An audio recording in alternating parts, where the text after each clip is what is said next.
Attorney Sal, so far, na-witness niyo po ang ikalawang araw ng impeachment trial. Kamusta naman po? Akala ko impeachment trial ang pinapanood ko, hindi pala. Mukhang nagiging propaganda proceeding ito. Kailan ko nakakita ng isang paglilitis kung saan hinahayaan ng presiding judge o presiding officer ang hayaan ng isang abogado ng kabilang panig na mag-deliver ng speech at hindi magpresenta ng testigo at tanungin niya nang naayon sa regla. Ang nangyayari, nangangampanya siya para siraan si Inday Sara. Hindi ito impeachment trial. This is a propaganda proceeding. Number two, it's a waste of time watching the presentation of this witness. Bakit kanyo? Abay, 2 oras at kalahati na po tayong nanonood sa kanila. Unang-una, ano ba ang testimonya ng testigo? Ang pinaka-testimonya lang na ino-authenticate niya yung video ni BP Inday Sara. Hindi naman disputed yun.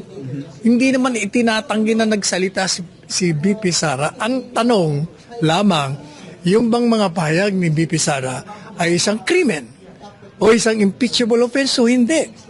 So anong makukuha mo sa pagpresenta? Hindi naman kinokontra yun kaya yung si Ontiveros kanina, I disagree with her in almost everything she says. But this time, may punto siya. Kaya ang tanong niya, simple lang Hindi naman yun naprobahan na nagkontrata siya ng assassin. So ang tanong ko, ito ba, krimen ba ito?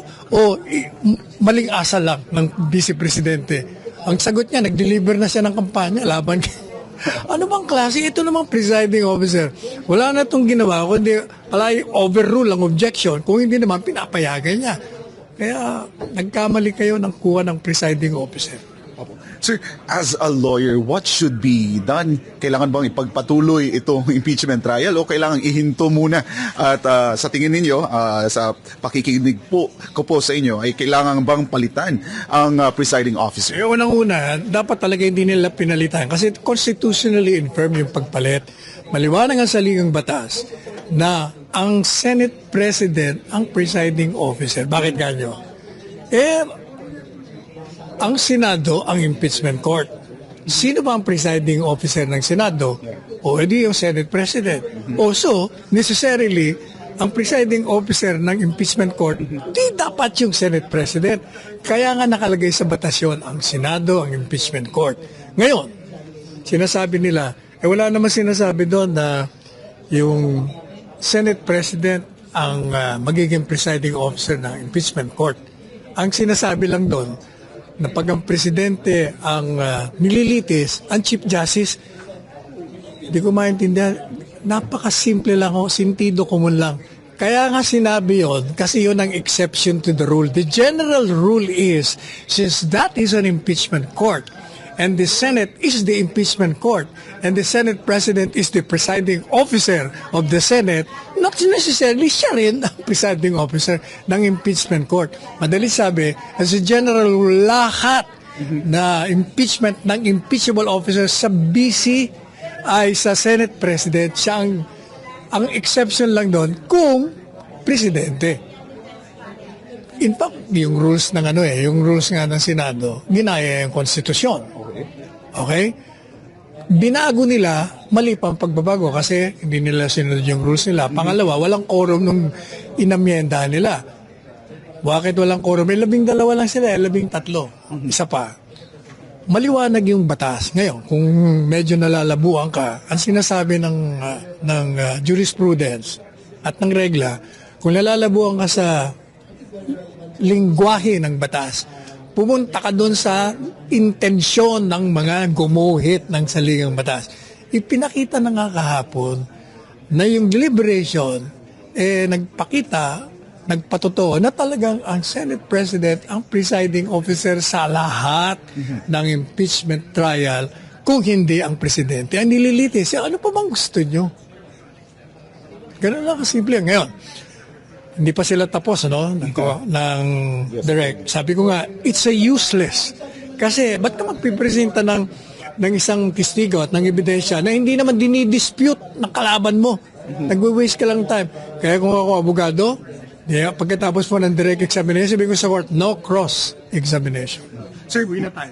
Attorney, marami ang nagtaas kilay dahil parang nang nangyari, nandun lang po sa tabi si Senator Win Gatchalian habang nagpe-preside si Senator Chis Escudero. Your comment on that?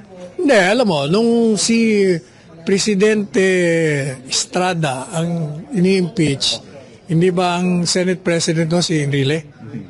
At si Chief Justice naman ang presiding officer. Dahil Senate President siya, dapat talaga siya katabi. Okay lang yung nakatabi, pero kontra pa rin ako na ang nagpipreside, yung kasama niya sa majority na labag sa saligang batas. Sir, on the VP's non-attendance naman, marami ang nagsasabi sa mga kritiko. Opo, nagpunta siya dito, pero hindi siya nag-attend sa impeachment trial. At sinabi nga ng mga kritiko ng VP Sara na ito ay pagtakas sa accountability. Your statement on this? Jesus Maria Jose, paano magiging pagtakas yun? Unang-una, sabi na sa ligang batas, ipinagpapalagay ang lahat ng akusado at respondent, whether impeachment trial yan or sa isang hukuman, ang akusado ay pinagpapalagay na inosente. Pangalawa, hindi siya kailangan magpakita rito, hindi niya kailangan in fact magbigay ng ebidensya.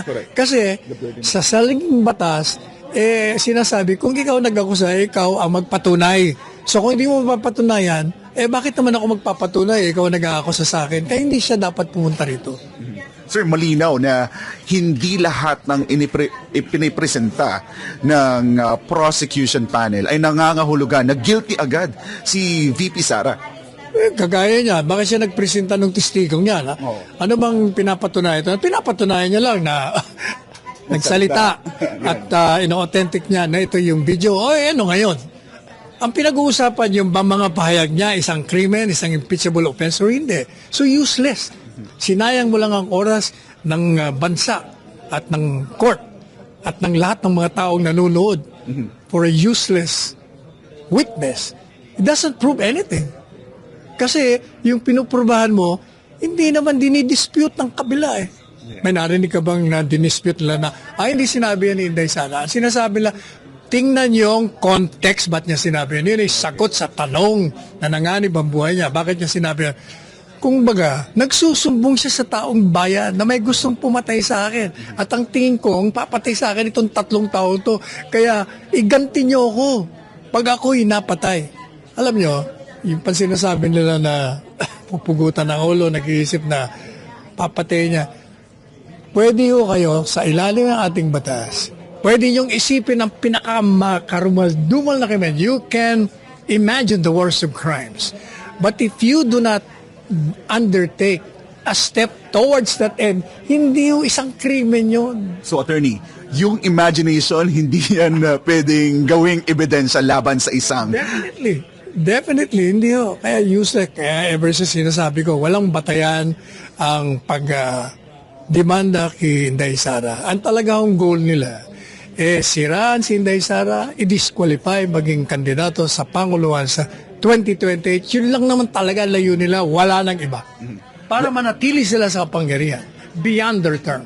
Lastly, Attorney Sal, what is your message to the Filipino people sa gitna po na nagpapatuloy na impeachment trial laban kay Vice President Sara Duterte? Well, nakikita po ninyo na lumalabas na yung matagal ko nang sinasabi, sige tuloy niyo yung impeachment trial para makita ang kasinungalingan at ang emptiness, ang barrenness ng mga akusasyon kay BP Inday Sara.